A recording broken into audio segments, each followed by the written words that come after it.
بسم اللہ الرحمن الرحیم۔ سنتے کانوں دیکھتی آنکھوں، آپ کو میرا سلام۔ امید ہے بارگاہ رب العزت سے کہ آپ سب لوگ خیریت سے ہوں گے۔ آج میں آپ کے لیے ایک نئی دعا لیے حاضر خدمت ہوں۔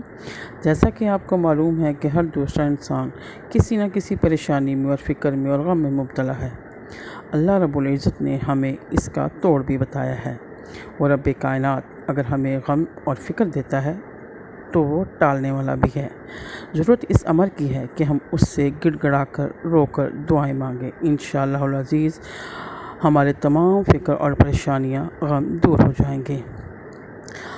حضرت ابو درداء رضی اللہ تعالی عنہ فرماتے ہیں کہ نبی کریم صلی اللہ علیہ وسلم نے فرمایا کہ اگر کوئی شخص اس دعا کو صبح و شام 7 مرتبہ پڑھتا ہے تو اللہ تعالیٰ اس کے تمام فکر و مشکلات کے لیے کافی ہو جاتا ہے۔ سبحان اللہ۔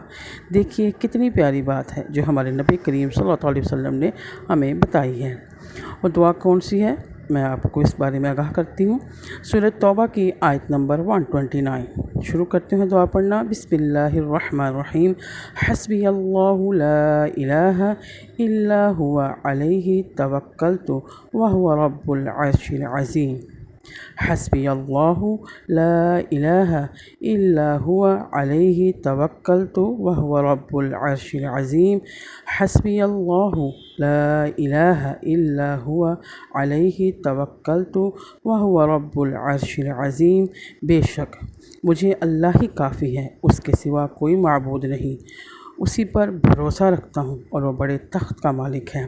اگر آپ یہ دعا صبح اور شام 7 مرتبہ پڑھیں گے تو انشاءاللہ العزیز اللہ تعالیٰ تمام فکر اور غم سے آپ کو آزاد فرما دیں گے، چھٹکارا ملے گا انشاءاللہ العزیز۔ ایک نئی دعا کے ساتھ ملتے ہیں، تو تب تک کے لیے اللہ حافظ۔